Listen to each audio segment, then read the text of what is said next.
What if the biggest campervanning mistakes in New Zealand actually happen before you land? Every year I see first-time visitors travel in New Zealand with a flash campervan and a plan that simply doesn't work. They run out of time, they overspend, and halfway through the trip, they're exhausted.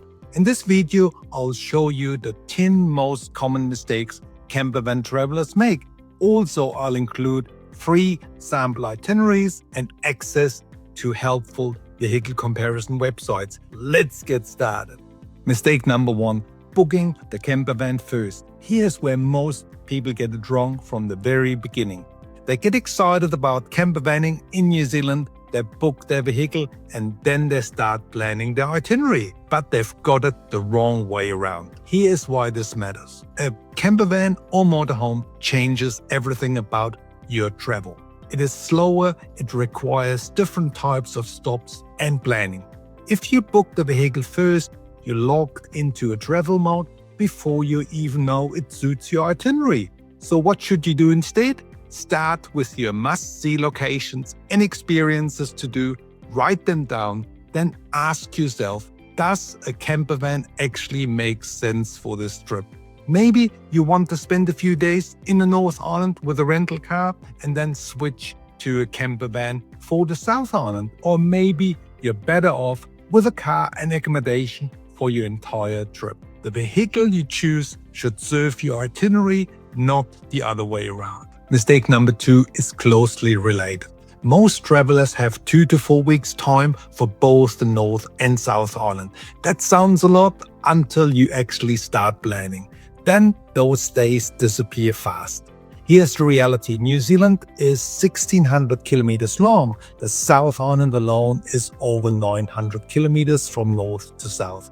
If you're traveling in a motorhome, you're moving in a much slower pace than a rental car. You simply cannot see everything, and trying to do this will leave you exhausted. My recommendation, focus on quality over quantity. If you're short on time, choose one island or split your time wisely. If you want to see both islands, then spend 1/3 of your time in the North Island and 2/3 of your time in the South Island. And here's an insider tip. Consider doing the North Island in a rental car for a few days and then fly to the South Island and pick up your campervan here. This saves you lots of time driving and gives you the best of both worlds. Check out the Discover Car and Drive Now campervan and motorhome price comparison websites.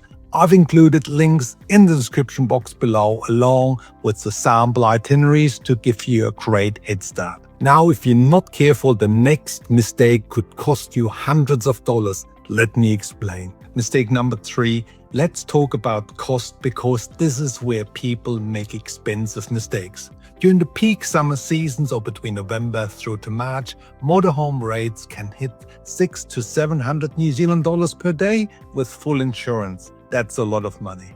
So if you see winter deals for $100 or even less per day, it's tempting to jump on them. But here's what you need to know. Those super low prices exist for a reason. First, supply and demand. The winter season means fewer visitors, which drives prices down. But also you get much colder temperatures, especially in the South Island.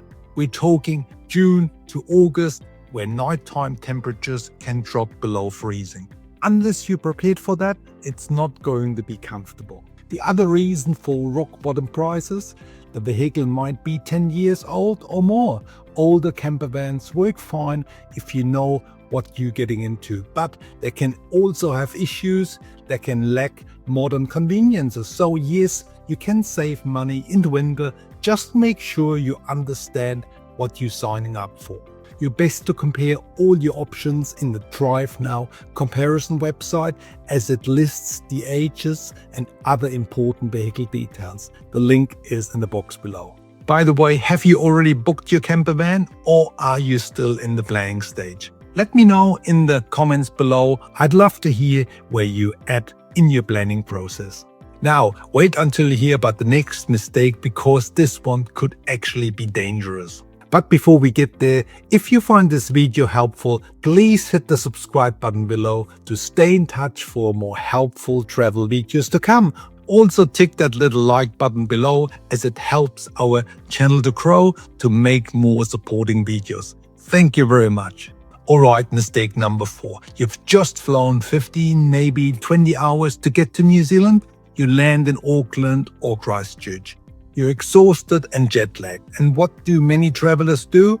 They pick up the campervan or motorhome and start traveling immediately. This is not only dangerous, it's also costing you money. Here's the thing.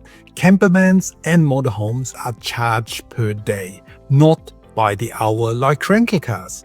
So whether you pick up your vehicle at 9 a.m. in the morning or 3 p.m., you're paying for the full day. My recommendation: book a hotel for the first night, get some proper rest, then pick up your vehicle fresh the next morning. You'll be safer on the road. You'll actually save money by maximizing your rental days. Trust me, this makes all the difference. Mistake number 5 is about the pickup process itself. Most people think collecting a campervan is like picking up a rental car. 10 minutes, quick paperwork, and you're on the way. Folks, that's not even close. The pickup process can take well over an hour, especially with larger motorhomes. The rental operators needs to explain everything: how the gas system works, where to empty wastewater, how to connect the power supply, where storage compartments are, and much more. If this is your first time renting a campervan, you need to understand all of this before you leave. Plus, some of these vehicles are over 7.5 meters long. That's completely different from driving a standard car. You need time to get comfortable, to understand the vehicle's size and handling. So when you're planning your first day, don't schedule anything too ambitious. Give yourself time to settle in and get confident with your new home on wheels. But here's where it gets even trickier, and this is something most guidebooks won't tell you. Mistake number 6, underestimating distances. Google Maps might say a trip takes 4 hours, but in a large motorhome, especially through the hilly and windy parts of the South Island, you need to calculate on 60 kilometers per hour, not 80 or 100. This is critical for your overall travel planning. That 4-hour drive on a Google Maps, it could easily become 6 hours in a motorhome. Add photo stops, toilet breaks, and maybe lunch, and suddenly you're looking at an entire day just to getting from one location to another one. This is why planning your itinerary before booking your vehicle is so important. The distances and travel times are completely different when you're campervanning. Now I'm curious, what's on your New Zealand bucket list? Milford Sound, Mount Cook, the glaciers? Drop your must-see spots in the comments below.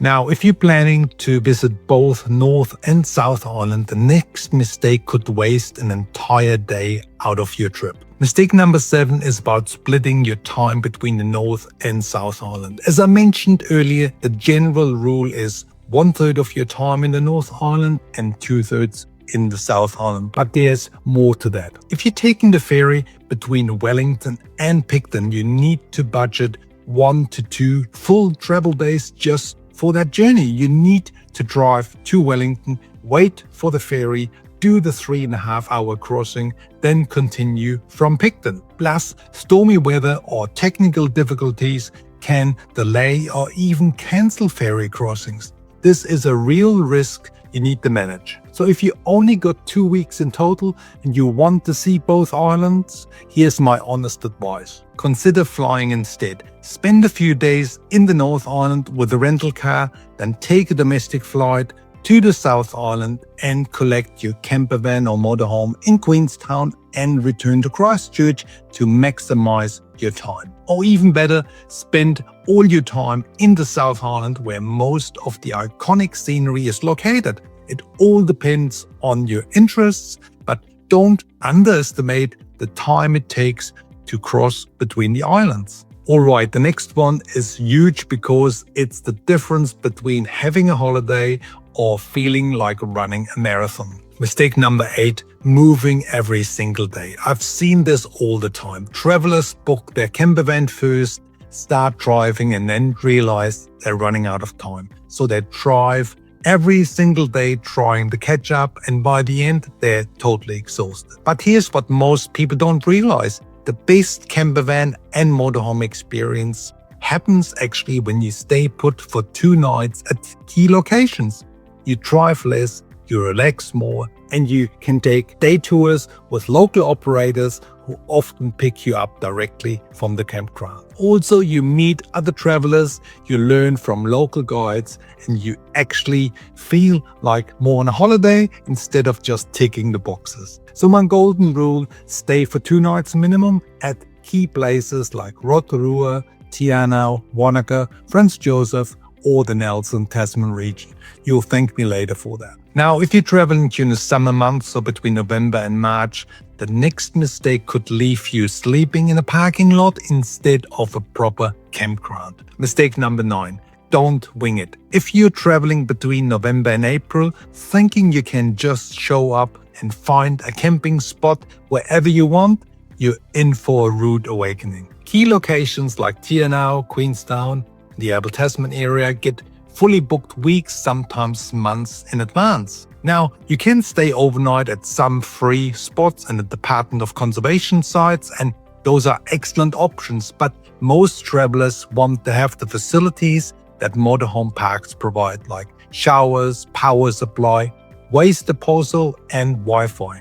If you want these at popular locations during the peak summer season, you need to book ahead. You can leave some flexibilities in your itinerary, but secure those key locations first. That way you have a framework to work within and you're not scrambling every day trying to find somewhere to park for the night. So here's the final mistake, and honestly most people laugh when I mention this, but then they realize how much it matters. Mistake number 10, traveling with hard case suitcases sounds like a minor issue, but trust me, it matters. Campervans and motorhomes have limited storage space. Hard case suitcases don't compress, they don't fit into awkward spaces, and they take up so much room. Soft bags, on the other hand, can be squashed, tucked away, and stored much more efficiently. This becomes especially important if you're doing a one-way trip and you can't leave any luggage behind in storage at the depot. In my experience, this is one of those things first-time travelers overlook completely, and then they're struggling with storage for the entire trip. Do yourself a favor, pack in soft bags, your future self will thank you. So there you have it, 10 common mistakes that first-time campervan travelers make in New Zealand, and more importantly, how to avoid them. If you want to learn more about the basics of campervanning in New Zealand, check out our comprehensive video guide linked right up here. Don't forget to download the free sample itineraries linked in the description box below. Thanks very much for watching. See you in the next video.